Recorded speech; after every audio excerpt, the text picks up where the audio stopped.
142 पे 3 out, Babar Azam out, 158 पे 4, Saud Shakeel out, 165 पे 5, मोहम्मद रिजवान आउट, 169 पे 6, मोहम्मद नवाज आउट, 169 पे 7, आगा सलमान आउट, 169 पे 8, मोहम्मद अली आउट, 179 पे 9, जाहिद महमूद आउट, 210 पे फ़हीम अशरफ आउट, सारे खिलाड़ी आउट।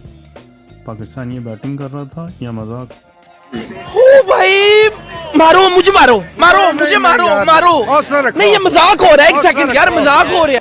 अस्सलाम वालेकुम दोस्तों, आप देख रहे हैं लाइन स्पोर्ट्स। यार बिल्कुल समझ में नहीं आता है हमारी पाकिस्तान की बैटिंग किस तरह से खेल सकती है, किस तरह की इनको विकेट चाहिए और पता नहीं है क्या करना चाहते हैं बैटिंग में, बिल्कुल भी समझ नहीं आती है। टेस्ट मैच को बिल्कुल पाकिस्तान ने एक मजाक बना के रखा हुआ है। 9 से फास्ट बॉलिंग खेली जाती है, 9 से स्पिन बॉलिंग खेली जाती है। डेड विकटों पे इनको बस खिलाते रहो, उस पर ये स्कोर करके खुश होते रहते हैं। ज़री सी पेस विकेट या स्पिन विकेट इनको मिल जाए तो ये बिल्कुल हथियार डाल देते हैं।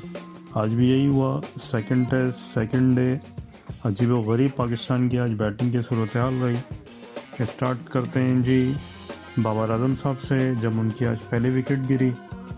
158 रन पे आउट हुए वो। 75 रन की एक अच्छी इनिंग खेली उन्होंने, लेकिन अपने इस स्कोर को सेंचुरी में कन्वर्ट नहीं कर सके। और मैंने कल भी अपनी वीडियो में यही कहा था कि जब तक बाबर आजम क्रीज पे रहेंगे तो शायद पाकिस्तान का स्कोर बढ़ता भी रहे, बाकी और किसी से कोई उम्मीद नहीं थी। और एक दफ़ा फिर यही हुआ। एक ऐसे वक्त में बाबर आजम साहब टीम का साथ छोड़ गए जब उस टाइम ज़रूरत थी पाकिस्तान को। एक अच्छी लीड ले के पाकिस्तान प्रेशर में ला सकती थी इंग्लैंड की टीम को, लेकिन एक दफ़ा फिर हमने ये मौका गंवाया। 7 विकेटें लेने वाले इब्रार अहमद पहली इनिंग में उनकी सारी मेहनत पे पानी फेर दिया गया। उसके बाद सऊद शकील साहब आउट हुए, 63 रन की वो भी इनिंग खेल सके।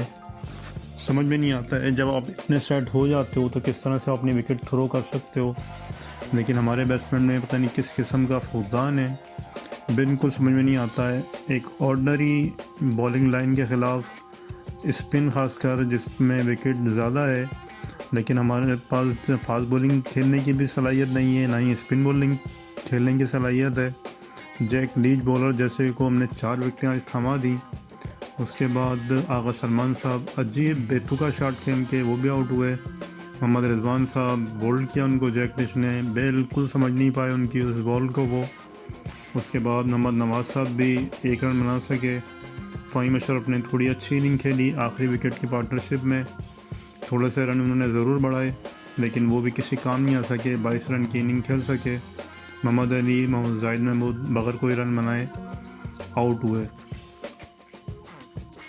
एक ऐसी बॉलिंग लाइनअप जो सिर्फ एक स्पेशलिस्ट स्पिन बॉलर के साथ मैदान में आई है, हम उसको भी सर्वाइव नहीं कर सके और पूरी टीम हमारी 202 रन बनाकर आउट हो गई है। मतलब एक तरह से बिल्कुल इन्होंने क्या बनना है इनको बोले समझ में नहीं आता है। ऐसी कारकर्दगी के ऊपर पाकिस्तान की जिस तरह से ये पेश किया जिन्होंने। जिम्मी एंडरसन सिर्फ 5 ओवर उन्होंने कराए, 1 विकेट वो लेने में कामयाब रहे। जैक लीच 4 विकेटें ले उड़े। मार्क वुड के हिस्से में 2 विकेटें आई। जो रूट टाइम जो कि पार्ट टाइम इनके स्पिनर हैं वो 2 विकेटें लेने में कामयाब रहे। तो इससे आप अंदाज़ा लगा सकते हैं किस किस्म की नाक़िस परफॉर्मेंस दी है आज हमारे बल्लेबाजों ने। और एक अच्छा चांस था पाकिस्तान के पास कि प्रेशर में ला सकती थी पाकिस्तान की टीम यहाँ पे, लेकिन जिस तरह की बैटिंग की कारकर्दगी हमारी रही है बहुत बड़ा सवालिया निशान है हमारी इस टेस्ट बैटिंग के लिए।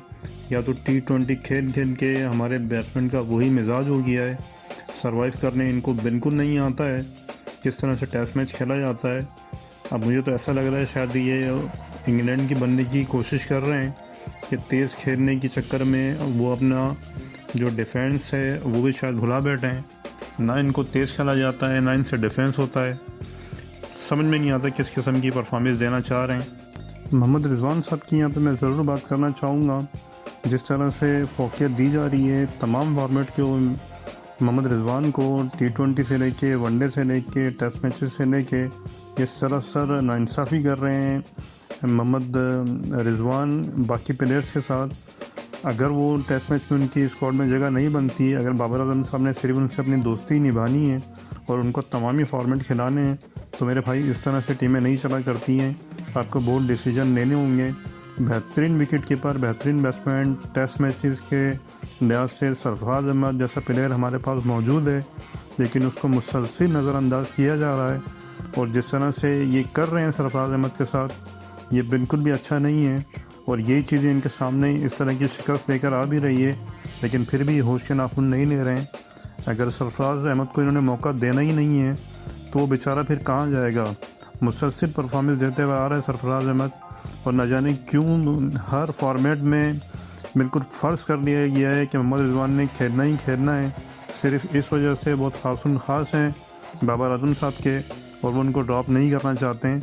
भाई पूरी दुनिया में हर तरह के T20 वनडे टेस्ट मैचेस में लड़कों को मौका दिया जाता है, लेकिन हमारे पास बस वही लकीर के फ़कीर बने हुए हैं कि किसी और को मौका देना ही नहीं है इन्होंने।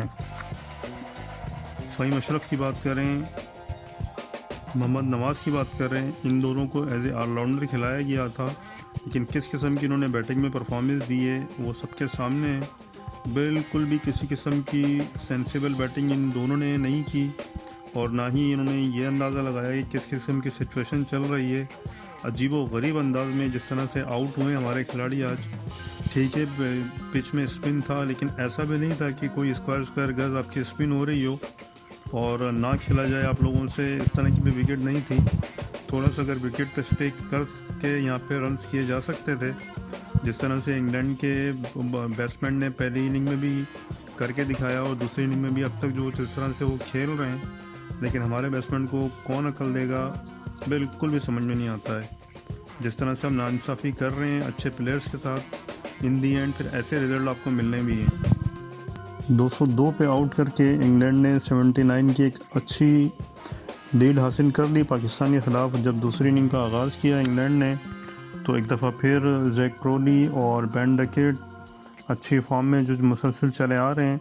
पहली रन आउट हो गए जैक क्रोली, सिर्फ 3 रन में बना सके। अच्छा इब्रार अहमद के थ्रो पे वो रन आउट हुए। उसके बाद बेन डकेट मुसलसल अपनी परफॉर्मेंस से जवाब दे रहे हैं, और एक दफ़ा फिर 79 की इनिंग वो खेलने में कामयाब हुए। इब्रार अहमद की गेंद पे वो भी बोल्ड आउट हुए। इब्रार अहमद को ख़ुद भी नहीं मालूम था कि उनकी ये बॉल किस तरह की मिस्ट्री का काम कर गई, और वो ख़ुद रिजवान से भी ये ऐसे ही कहते हुए नज़र आए कि जैसे मुझे ख़ुद नहीं मालूम है किस किस्म की टर्न हुई है। और एक अच्छी विकेट पाकिस्तान को हासिल हुई वहाँ पे।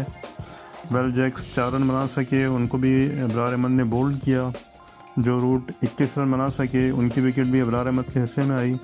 हैनी ब्रूक 74 रन पे अभी नॉट आउट हैं। ओली पॉप 4 रन बना सके, रन आउट किया उनको मोहम्मद नवाज़ ने। कप्तान बेन स्टोक क्रीज पे मौजूद हैं, 16 रन वो भी बना चुके हैं।